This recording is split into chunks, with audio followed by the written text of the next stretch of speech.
and a cup of PG Tips tea.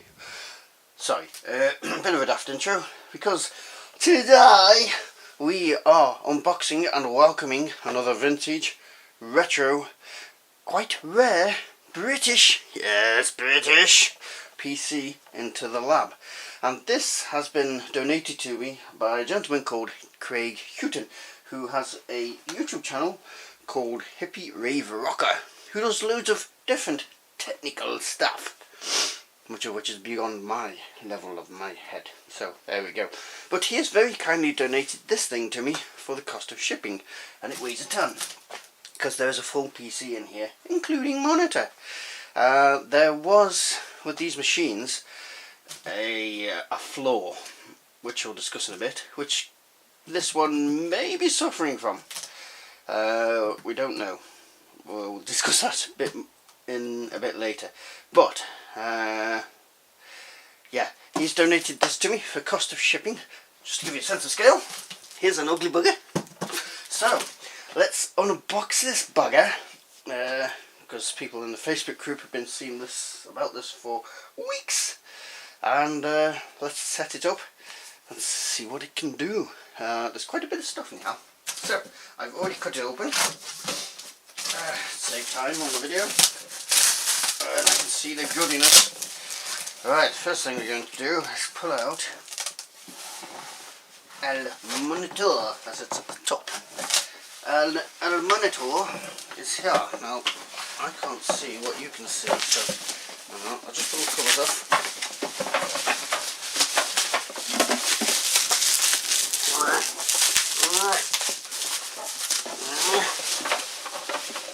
Right, well packed in there.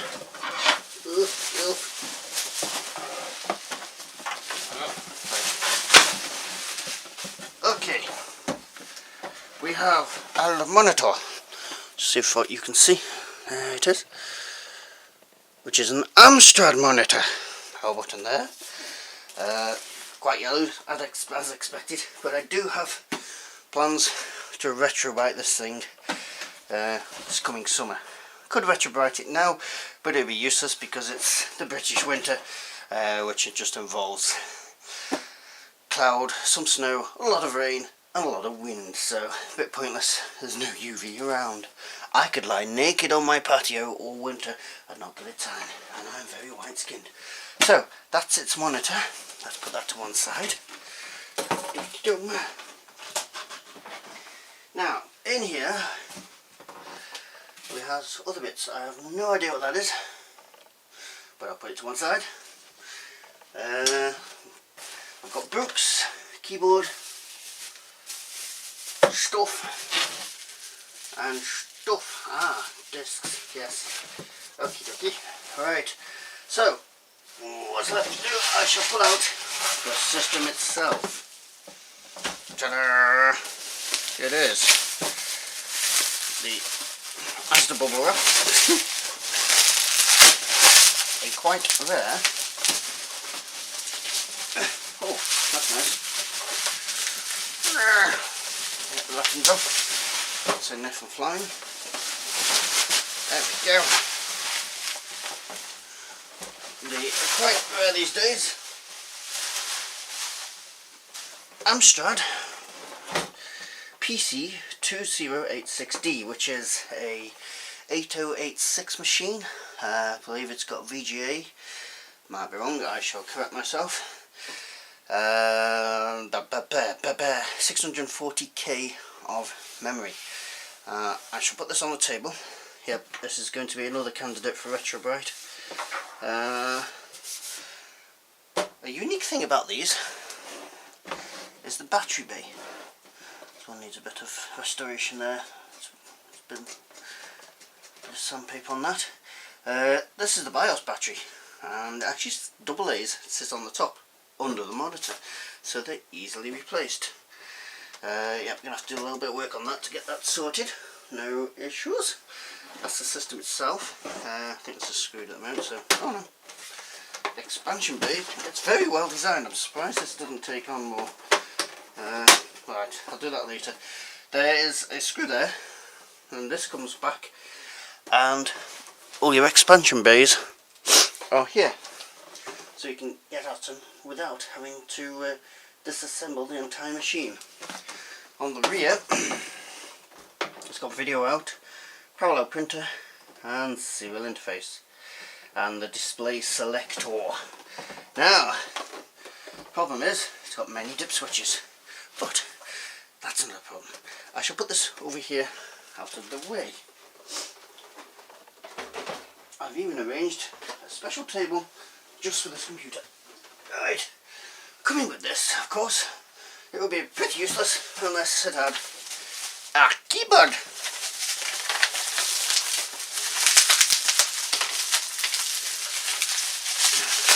And correct me if I'm wrong, but I suspect this is the keyboard. Yep, another candidate for the old retro bar, but I'm going to get this looking lovely this summer. It's going to look brand new. He's asked me to look after it, try to get it into a museum, because as I said, there aren't many of these left. But I couldn't find a home for it, so he asked me if I wanted it. And I said, "Ooh, go on then." And here it is. So yes, another candidate for the old retro bright. I shall put that over here for now. And to come with it, we have, because old computers, especially the old British ones, in the 80s, people were still not too in favour of computers, so they used to come with manuals, and this one comes with its fair share of manuals. You've got GW Basic here, which goes through basic programming. Very thick book, you wouldn't get these days, as you well know. GW Basic Interpreter, scan codes, error messages, creating and using files, reviewing and practicing GW Basic. You can learn it. Might actually do that. So that first book is 274 pages long. We have a Microsoft Windows Quick Reference Guide. Now, I was wondering, because I've seen the pictures of it, and a gentleman did me a video on it, showed me all the stuff, and I still don't exactly know which version of Windows this is. I think it's 3.0 or 3.1, but I'm not entirely sure. And reading this, still not entirely sure. Okay. Hey, PC 2086 user manual and MS-DOS guide, and you can see when it was brand new, it still wasn't white. It was sort of cream colour. So don't have the mouse. Have to try and get a mouse, serial mouse. It's going to be serial mouse, isn't it? So there we go. All your DOS. Let's find your path. Simple commands. What was that?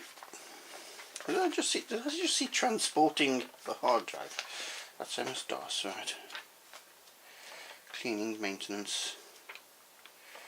Using external floppy disk drive connector, floppy disks, hard disk. Oh, I'm not seeing it again. There we go. Windows build disk.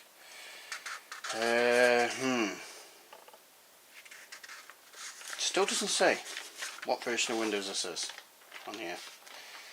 I know some of these came with Gem, and one of my intentions is to run Gem on this. So, right, hope you saw all that properly. There we go. These are copyright 1980. I know it's a 1988 machine. Yeah, these are copyright 1988 as well. And a Windows user guide. Version 2. Now, is that the user guide version 2 or Windows version 2? 1987. So, well, it ain't Windows 3, is it? No, it's Windows 2. Welcome. Let's have a look. This is going to be Windows 2, isn't it? About Windows.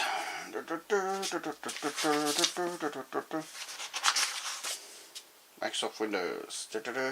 Windows is powerful. Yeah, still doesn't say the version, but I think it's 2. They can install these. Notepad, multiplan.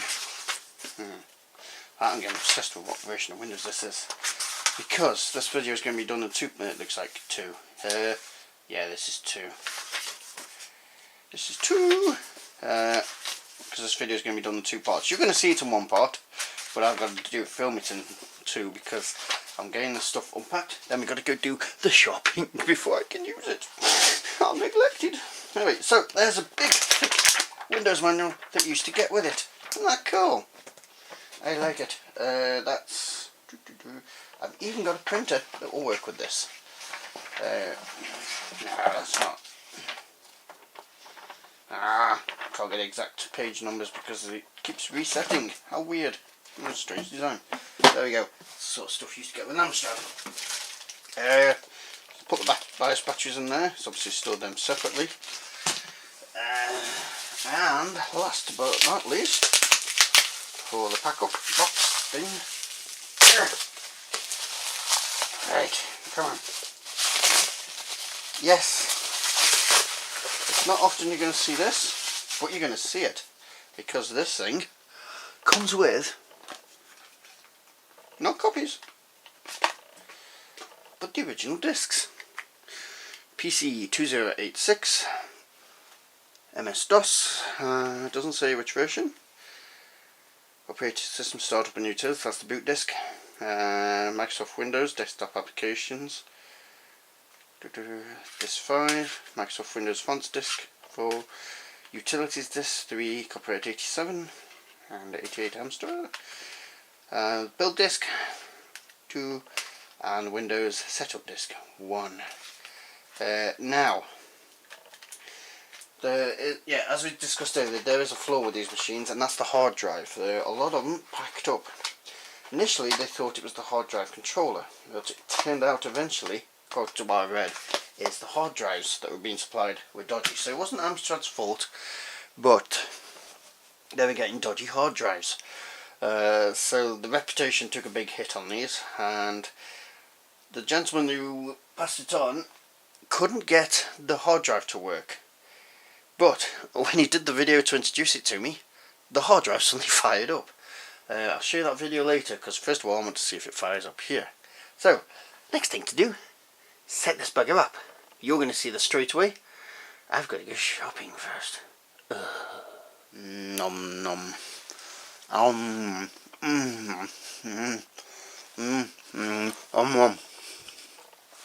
nom. Right, several hours of food shopping and kill me. And a portion of chips later.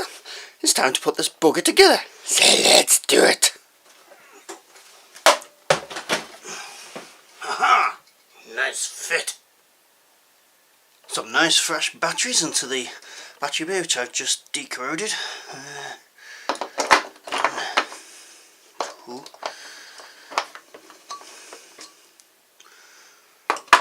3 and 4. Monitor! Fits lovely in the groove. We are in the groove. Keyboard time. Clip. Clip. Plonk. Oh yeah. Still have no idea what this is for. Time to wire this baby up. Keyboard. Even got the keyboard lock key. Excellent. Time to plug in the monitor. Luckily, I've got another monitor, which should work with this if you have any problems. Alright, time to get some power to this baby. Excuse the paint marks on the floor, but there goes the computer. Monitor. Good, now it's just time to apply power. Right, I have been warned by the gentleman who donated this that this monitor does take a few minutes to warm up, so I've had it running for a short while, and all that's left to do is get in front of the camera, have a cup of tea, reposition the lighting, and press power on this old lady. Let's see what she does. Fans have run up.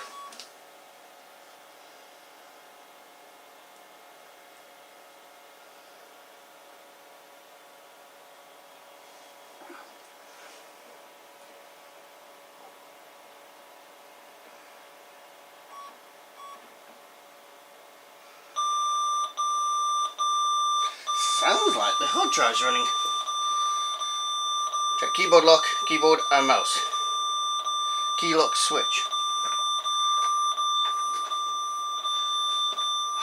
Looks like I'm going to have to be back. I'll be right back. Right, attempt 2. I have now put the key lock switch in and put it in the right position. Let's try again. Sounds like the hard drive's firing up. We have beeps. Ooh. Will she make it? Will she make it?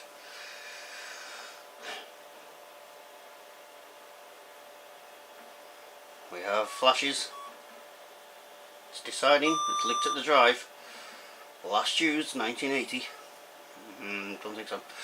And all rights reserved. Mode, bear, C, hard drive. So look. Oh yes, there she is. Now, the thing about this system is, as I've said before, the hard drive was not working when the previous owner had it. He said he put it on about 12 times, and nothing had happened. And then when he did the video to show me the system working, the hard drive decided to fire up. And if you don't believe me, here's the video he sent me. I'll show you that bit. How to warm up. So you want to turn the monitor on about a minute, 2 minutes before the main unit, okay? Now if I go ahead and put the main computer on.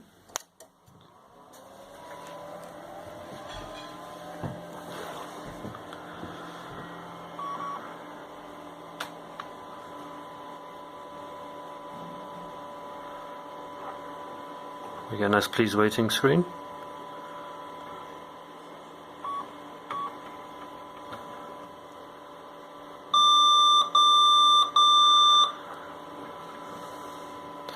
And it wants us to set the date and time and fit new batteries.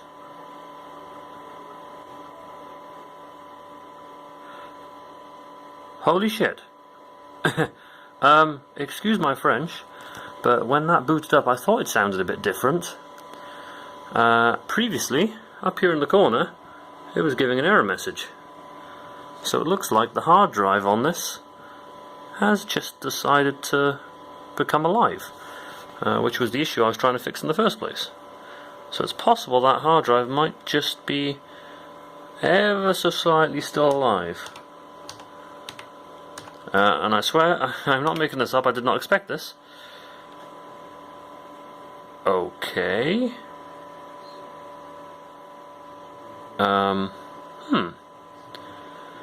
Okay, I cannot guarantee when you get the computer that it'll do this. This is about the 20th time I've booted this machine in the past week, and this is the first time that I've ever got the hard drive to list its contents. Right, here we are a couple of hours later, and I'll just power it on. And yeah, it is a couple hours later because we had it. That's not flashing in real life, that's stable. That's just camera monitor thing.